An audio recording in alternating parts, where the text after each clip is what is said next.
Hello guys, welcome to EV service. मैं हूँ विकास। स्वागत है आपका मेरे इस चैनल पे। आज मैंने 48 वोल्ट के चार्जर के साथ में एक एक्सपेरिमेंट किया था।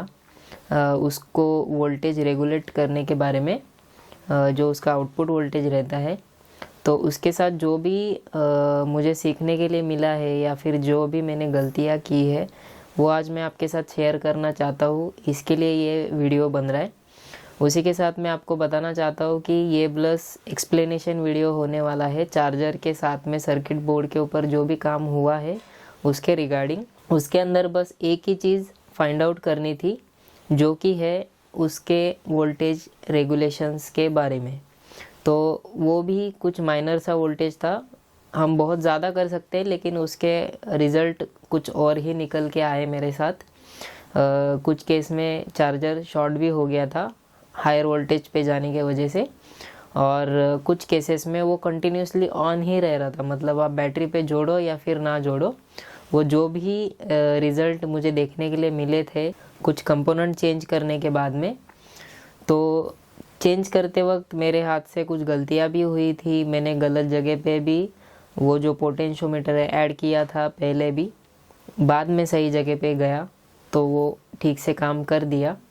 और शॉर्ट सर्किट होने के बाद भी उस पीसीबी को रिपेयर करके मैंने उसे ऑन किया था चार्जर को। तो वो जो भी आज चार्जर का रिज़ल्ट है वो मैं आपको चार्जर ओपन करके सर्किट बोर्ड के ऊपर एक्सप्लेन करूँगा। कौन से कंपोनेंट थे, कंपोनेंट का नाम, उसका वर्किंग, और बाद में क्या उसके साथ हुआ वो सब बताऊँगा। तो चलिए करते वीडियो स्टार्ट। जैसे कि आप देख सकते हो, ये मैंने चार्जर ओपन कर दिया है। और पहले मैं ये बता देता हूँ कि मेरे पास ऑलरेडी एक सिमिलर टाइप बोर्ड था जिसमें कुछ कंपोनेंट्स उसके साथ जो यूज़ किए हैं मैंने रिपेयर के लिए, वो कंपोनेंट इसके साथ भी थे। और क्या क्या चेंजेस किए हैं मैं अभी दिखा देता हूँ। ये साइड में रख के, पहले तो मेरे हाथ से ये बना हुआ चार्जर शॉर्ट सर्किट हो गया था।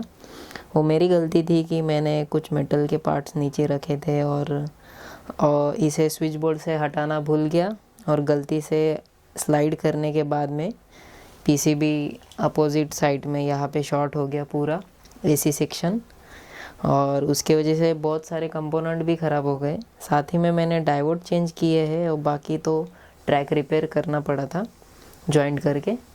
तो ये कुछ एसी डायोड्स है जो इसमें से रिप्लेस किए गए हैं। इसका नंबर भी मैं आपको बता देता हूँ, RL207। उसके बाद में एक पोटेंशियोमीटर ऐड किया है वोल्टेज रेगुलेशंस के लिए। तो उसके चलते ये 2 रेजिस्टेंस चेंज किए थे, वो भी मैं ये बोर्ड के साथ में बता दूंगा आपको कौन से थे करके।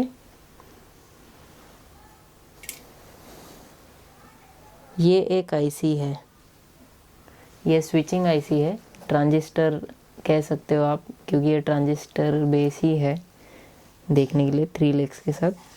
सेम ऐसा ही एक ट्रांजिस्टर और भी था वोल्टेज रेगुलेटर, जो अभी निकाला हुआ तो गुम हो गया, दिखाने के लिए नहीं है। मैं उस पीसीबी में आपको एक्सप्लेन कर दूंगा।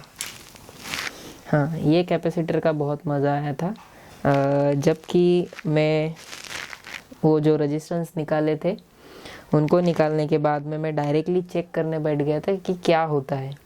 तो बेसिकली एक्सपेरिमेंट करते समय बहुत मज़ा आया, बिकॉज कि थोड़ी बहुत दिवाली भी मनाई जा रही थी उसके साथ, और ख़राब होने के बाद वापस बनाने में जो मज़ा आ रहा था उसे, वो कुछ अलग ही लेवल पे था। तो ये ख़राब मतलब आप देख सकते हो कि ये कॉर्नर पे बस्ट हो चुका है, और इसमें से जो भी लिक्विड रहता है वो बाहर आ जाता है। और ये बस्ट तभी होता है जब इसका वोल्टेज से ऊपर चला जाए। और अभी समझ सकते हो कि आप 63 वोल्ट का ये कैपेसिटर है। अगर इसको 96, 100 वोल्ट, 120 वोल्ट अगर इसको अचानक से मिल जाए तो ये ओवरफ्लो होके फट जाता है। तो वो भी हमने रिप्लेस किया हुआ है। तो पहले मैं आपको चार्जर ऑन करके दिखाता हूँ। आप ऐसे ओपन में घर पे बिल्कुल भी ट्राई मत कीजिए। अभी फ़िलहाल यहाँ पे ग्रीन लाइट आ गई है।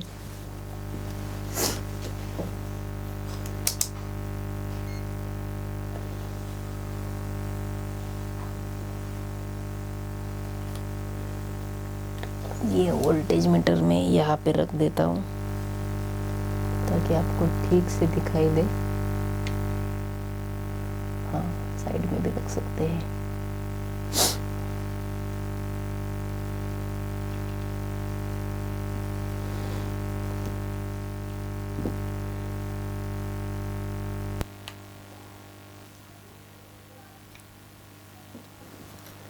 ये 52 वोल्ट 75 है, 52.76। ओके, तो बेसिकली मुझे इससे आउटपुट वोल्टेज चाहिए था 54 वोल्ट। अभी ओपन करते समय शायद प्रीसेट हिल गया है, इसके लिए वो वोल्टेज कम ज़्यादा हो गया है। आप देख सकते हो कि मैं जैसे ही प्रीसेट को थोड़ा सा हिलाता हूँ, वोल्टेज बहुत ज़्यादा ऊपर चला गया। इसका सेटिंग बहुत माइनर रहता है। हाँ, मुझे 53 से ज़्यादा की ज़रूरत नहीं है। तो वो जो 2 रेजिस्टेंस निकाले थे वो यहाँ से निकाले थे। टेंशन मत लीजिए, मैं जूम करके एक्सप्लेन करने वाला हूँ, बस जस्ट पहले ऊपर से बता देता हूँ ऑन में। तो ये वोल्टेज आ गया। अभी एक बार इसका एसी सेक्शन शॉर्ट सर्किट हुआ था कैपेसिटर के साथ में, वो इस वजह से कि मैंने जब वो शॉर्ट सर्किट हुआ उसके बाद में जब इसे सेट करना पड़ता था, मैंने वोल्टेज चेक किए बगैर ही उसको ऑन कर दिया, तो वापस ये उड़ गया सब, कैपेसिटर और एसी सेक्शन का कैपेसिटर। वो इसके लिए क्योंकि 120 वोल्ट यहाँ से आउटपुट आना चालू हो गया था, जो कि इन कैपेसिटर के लिमिट से बाहर था। तो चलिए अभी जूम करके इसको एक्सप्लेन करता हूँ मैं। इसमें टेक्निकल कुछ काम अभी होने वाला नहीं है और ना ही वीडियो में मैं इसे कुछ दिखाने वाला हूँ, क्योंकि एक्सपेरिमेंट करते समय क्या होगा ये खुद मुझे भी नहीं पता रहता है। इसके लिए सब लाइव में रिकॉर्ड करना पॉसिबल नहीं है। तो अब ये फाइनली ऑन हो गया है, ठीक से चल भी रहा है, कट ऑफ भी कर रहा है वोल्टेज जो भी चाहिए, और जिस वोल्ट पे भी चार्ज करने के लिए यूज़ करना चाहता हूँ उसको ये चार्ज भी कर रहा है बैटरी को। आप ऐसा कभी नहीं कर सकते कि मैंने वोल्टेज रेगुलेशंस का आपको आइडिया बता दिया है तो आप 48 वोल्ट का चार्जर को यूज़ करके 60 वोल्ट का बैटरी चार्ज करोगे। उस कंडीशन में इसमें से कोई ना कोई कंपोनेंट ये वापस ख़राब करने ही वाला है, क्योंकि ये सब कंपोनेंट की जो वैल्यू यहाँ पे रीडिंग आनी चाहिए, वो अगर रीडिंग बढ़ भी जाती है, समझो इस आईसी को 5 वोल्ट चाहिए, इसको 12 वोल्ट मिलने लगेगा, तो भी ये उड़ने वाली है। तो आप मैक्सिमम 1.5 वोल्ट 1-2 वोल्ट तक जा सकते हो आगे पीछे। उससे आगे जाएंगे तो या तो चार्जर ऑन रहेगा या तो ऑन ही नहीं होगा, या फिर और भी कुछ हो सकता है।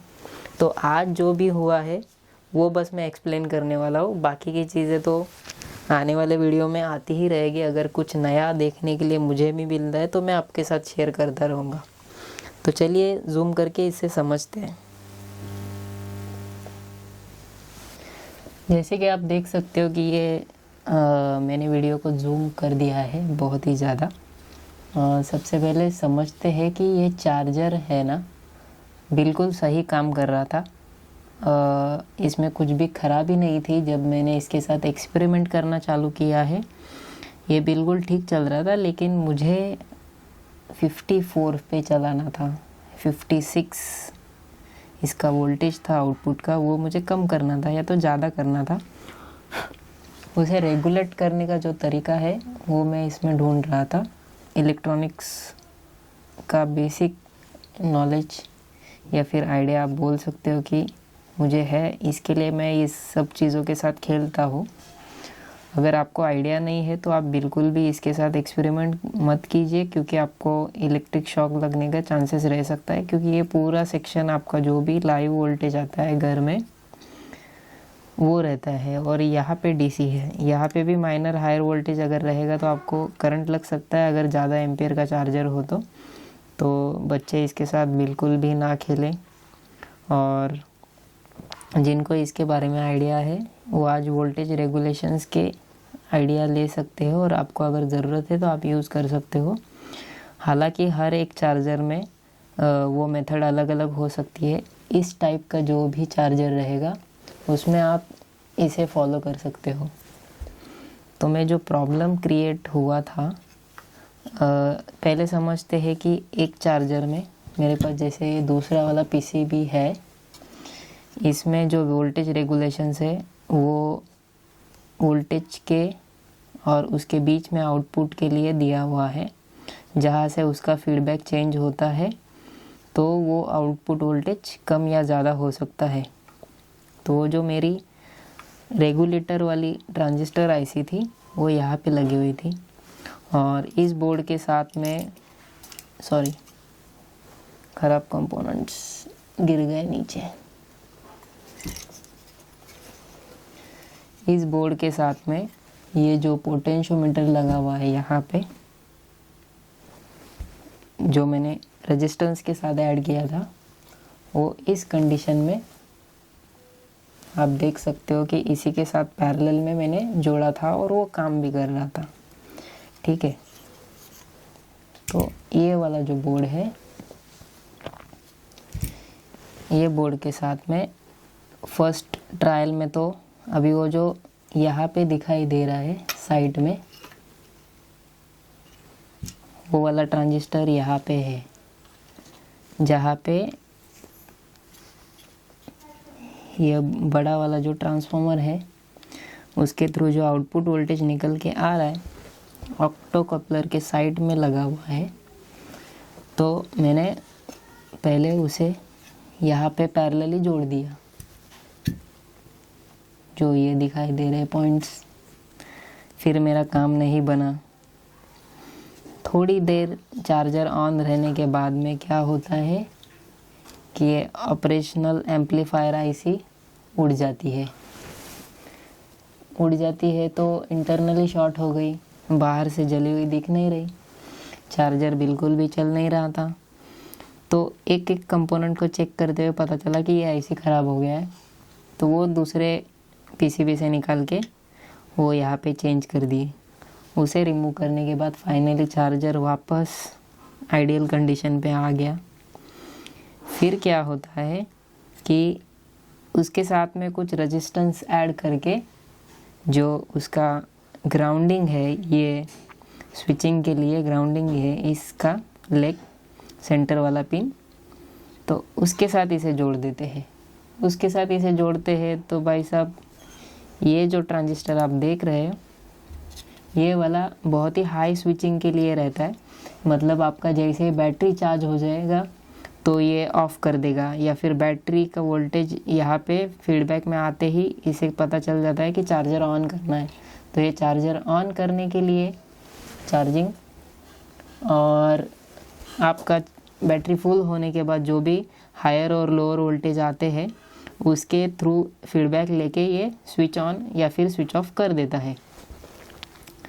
तो जब रेजिस्टेंस लगा के इसके साथ खेलना चालू किया वोल्टेज के लिए, तो ये उड़ गए भाई साहब। फिर इन्हें भी वहाँ से निकल के यहाँ पे चेक कर दिए। फिर थोड़ा सा आगे जाने के बाद में डेटा शीट निकाल दिया, क्योंकि ये ख़राब हो रहे थे। अभी फर्स्ट ओपन जब ये ख़राब हुआ तब आपके चार्जर में कोई भी एक्टिविटी मुझे दिखाई नहीं दे रही थी। ओनली रेड लाइट चल रहा था जो कि एसी सेक्शन का था। उसके बाद ना फ़ैन चल रहा है ना कुछ चल रहा है। जब ये उड़ गए, ये जो वोल्टेज रेगुलेटर उड़ गया, तो हुआ ये कि यहाँ से जो इसका गेटवे है वोल्टेज को पास करने का, वो हो गया ओपन होने के बाद में क्या होता है कि जो भी यहाँ से निकला हुआ वोल्टेज है, समझो कि इस केस में इसमें 96 वोल्ट तक हायर वोल्टेज जा रहा है। उतना यहाँ पे कंपोनेंट झेल नहीं सकते, लेकिन वो डायरेक्ट यहाँ पे आ गया। तो इस केस में हो गया कि एक 5 सेकंड के आसपास ये कैपेसिटर वापस ख़राब हो जाता है, मतलब वापस फट जाता है। ब्लास्ट और आग नहीं लगती है, ऊपर का कैप सील निकल के उसमें से जो लिक्विड रहता है वो बाहर निकल जाता है। लेकिन फिर भी वो रिस्की है अगर आपके आँख में वगैरह जाता है और आप खेलते बैठ रहे हो उसके साथ ऐसे कुछ करने के लिए। तो सेफ्टी का ध्यान रखना बहुत ही ज़रूरी है। उसके बाद में फर्स्ट बिहेवियर तो इसमें आया था कि ये डीसी फ़ैन बहुत ही नॉर्मल स्पीड पे चलने के लिए बने रहते हैं। इनके अंदर कूलिंग के लिए जो ये हीट सिंक लगी हुई है, इसका मॉसफेट गर्म होके जल ना जाए इसके लिए फ़ैन रहता है। तो ये फ़ैन की स्पीड अनसर्टन लेवल पे इतनी हाई हो जाती है कि ये बहुत ही तेज़ी से चलने लगता है, क्योंकि जो वोल्टेज पे इसको चलना चाहिए, सपोज़ कि यहाँ पे 48 वोल्ट है और यहाँ पे सब सिस्टम 12 वोल्ट पे चल रहा है और ये फ़ैन 12 वोल्ट का ही है। अगर इस फ़ैन को इसके वोल्टेज से ज़्यादा वोल्टेज मिलना चालू हो गया तो ये फ़ैन भी बहुत तेज़ी से भागता है और वो आप डायरेक्ट नहीं दे सकते, इसके थ्रू ही जाता है वो। तो ये फ़ैन की स्पीड बहुत बढ़ गई और जैसे हाई स्पीड पे फ़ैन चला गया वैसे कैपेसिटर भी बस्ट हो गया, क्योंकि यहाँ पे फीडबैक में वोल्टेज बहुत हाई लेवल पे आ गया था। मेरा मल्टीमीटर बज रहा था, बंद कर रहा हूँ। तो वो सब होने के बाद में पता चला कि इनमें से कोई भी मेथड काम नहीं आने वाली है।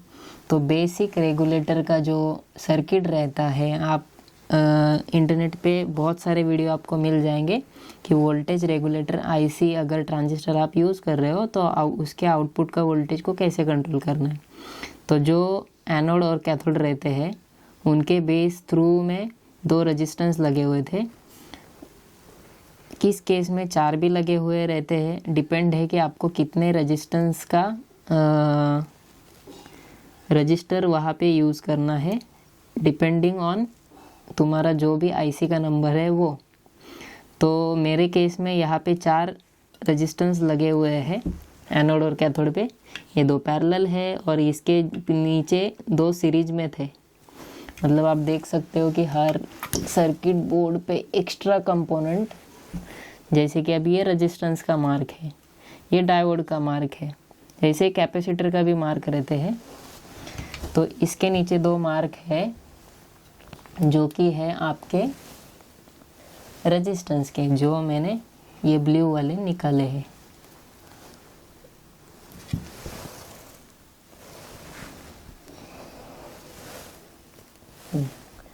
ऐसे ही 2 थे, ये अलग वैल्यू का है और दूसरे साइड अलग वैल्यू का था। ज़रूरी नहीं है अलग अलग वैल्यू हो, सेम वैल्यू भी हो सकती है। नॉर्मली 10K होता है, तो मैंने एक 10K का प्रीसेट यूज़ किया है यहाँ पे। और जो यहाँ पे आके पैरेलल थे रेजिस्टेंस, उन रेजिस्टेंस को ना निकालते हुए जो भी सीरीज में लगे हुए थे, सीरीज रेजिस्टेंस ये आगे के 4, मतलब ये 2 और ये 2, ये आगे गए हुए हैं फीडबैक लूप में। तो उनके जो बीच में पैरेलल और सीरीज के 2 सीरीज के बीच में जो रेजिस्टेंस थे उनका एनोड और कैथोड इसे दिया और इस प्रीसेट का आउटपुट जो है मैंने इन पैरेलल रेजिस्टेंस को दिया। अभी देते ही मुझे आइडिया नहीं था कि कितना वोल्टेज ड्रॉप होगा या फिर कितना वोल्टेज इंक्रीज़ होगा लेफ़्ट और राइट मूव करने के हिसाब से। और गलती से नहीं, वो डिफ़ॉल्ट एक साइड में ही रहता है प्रीसेट, उसका जो डायरेक्शन रहता है सेट किया हुआ। तो जैसे ही मैंने इसे लगाया तो पहले तो मैं बहुत खुश हो गया कि कुछ शॉर्ट सर्किट नहीं हुआ था या फिर कुछ उड़ा नहीं था। उसके बाद में पता चलता है कि वोल्टेज, ये दोनों लाइट ब्लिंक करना चालू हो गए हैं और आपका ये फ़ैन भी थोड़ा सा इसे धक्का खा के जैसे चलता है ऐसे चल रहा था एकदम स्लो में, जो कि नहीं होना चाहिए।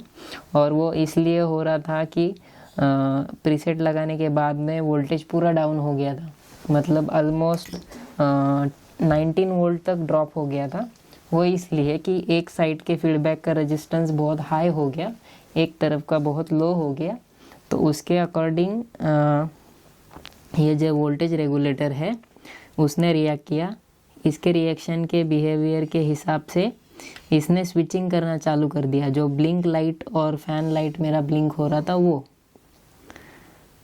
फिर जो आपका ये ऑपरेशनल एम्पलीफायर है उसे भी कुछ इनपुट्स आने के बाद में उसने वोल्टेज के ऊपर इफ़ेक्ट दे दिया। जैसे ही मैं प्रीसेट थोड़ा सा सेट करता हूँ राइट वे में, तो मेरा वोल्टेज इंक्रीज़ हो रहा था और मैंने इसे फाइनली एक 54.4 पे सेट किया। चार्जर को ऑन करके देखा, एक फुल चार्ज होने के लिए थोड़ा ही बैटरी चार्ज बाकी था होना, उसे भी लगा के देख लिया। कट ऑफ भी ठीक से हो रहा था।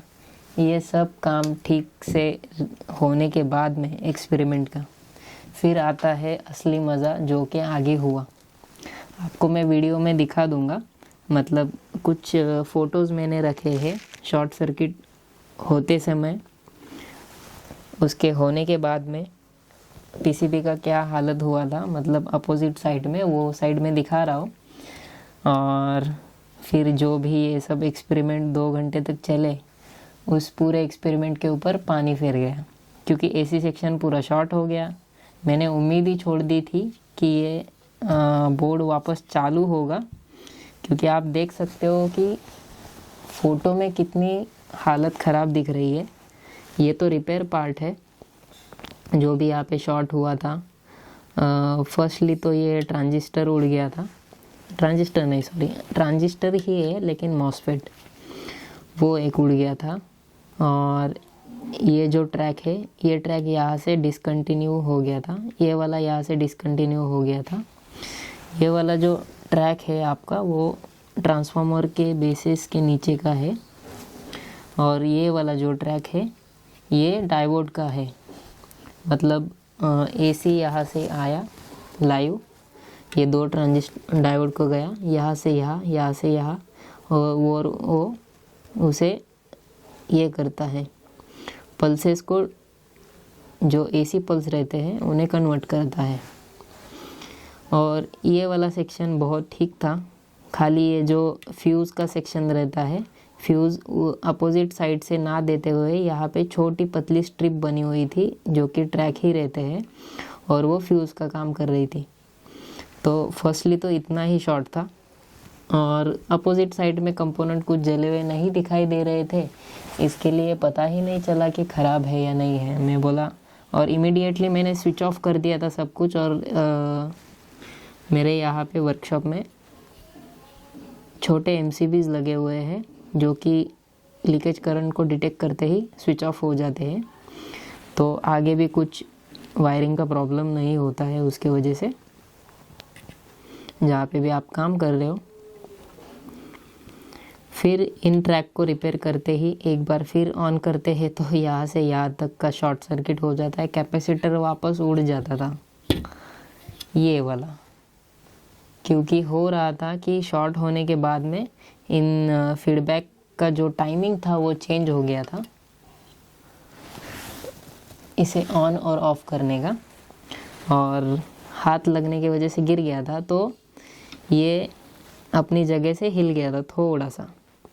तो उसके वजह से क्या हुआ था, एकदम हायर वोल्टेज पे जाके ये सेट हो गया था, मतलब आउटपुट में शुरुआत में ही 96 वोल्ट आना चालू हो गया था। तो फिर देखा तो ये डायोड उड़ गए थे। फिर इन्हें रिप्लेस करने के बाद में, बेसिकली इन्हें निकालने के बाद में शॉर्ट सर्किट हट गया, मतलब जो शॉर्ट दिखा रहा था, इलेक्ट्रिसिटी स्विच ऑफ हो रही थी बार बार, MCB ऑफ होके, तो सीरीज़ बोर्ड पे चेक करने के बाद में डायोड निकालने के बाद शॉर्ट सर्किट रिमूव हो गया। तो फिर मैं खुश हो गया कि चलो इतना सही चेंजेस करके हो जाएगा। जैसे ही डायोड लगाते हैं नए, तो ये वाला ट्रैक वापस से जल जाता है, क्योंकि यहाँ पे जो फीडबैक लूप क्रिएट हो रहा था, उसके वजह से, हायर वोल्टेज के वजह से, जो भी इनपुट सेक्शन है, इनपुट सेक्शन को जो फीडबैक आ रहा है, वो इसे बता रहा था कि आउटपुट में वोल्टेज बहुत ज़्यादा है और आउटपुट सेक्शन शॉर्ट है फ़िलहाल, क्योंकि ये प्रीसेट की वैल्यू एक तरफ का रेजिस्टेंस की बहुत बढ़ गई थी। तो जब आप बहुत बढ़ाते हैं तो भी यहाँ पे शॉर्ट सर्किट लूप दिखाएगा, क्योंकि ये सब स्विचेस ऑन हो जाते हैं और यहाँ पे हायर वोल्टेज क्रिएट होता है, जो कि इस आईसी को बताया रहता है हर एक आईसी के हिसाब से किस लिए बनी है उसके हिसाब से कि कितने वोल्ट पे ऑपरेट होना है। अगर वो उससे ज़्यादा ऑपरेट हो रही है तो वो कुछ ना कुछ मिसबिहेव करेगी। तो वो समझ में आने के बाद में प्रीसेट वैल्यू कम करके रेजिस्टेंस चेंज करके फिर से ये चार्जर नॉर्मल हो गया। और आज का वीडियो इतना ही था। आई होप आपको ठीक से समझ में आ गया रहेगा। वीडियो बहुत ही लंबा हुआ है, लेकिन एक्सपीरियंस शेयर करने के लिए टाइम जाता है। इसमें मैंने कुछ भी ऐसे घुमा फिरा कर बात नहीं की है कि जहाँ पे आपका टाइम ख़राब हो। तो मैंने जो एक्सपेरिमेंट किए हैं उनके बारे में बस एक्सप्लेन किया है। बाकी आप देख सकते हो कि इसे बहुत ही, ये जो आपको बोल रहा था रेजिस्टेंस के मार्क, ये आप देख सकते हो इसके नीचे 2 है। और पीछे साइड में पीसीबी रिपेयर करने के बाद में, मतलब जो भी ट्रैक थे वो कुछ ऐसे बनाए हैं। इस तरफ में मैंने वापस पतला ही वायर यूज़ किया है ताकि अगर कुछ प्रॉब्लम हो तो ये वायर जल जाए, आगे का कंपोनेंट्स को डैमेज ना करे। तो आज के लिए इतना ही। Thanks for watching. मिलते हैं अगले वीडियो में।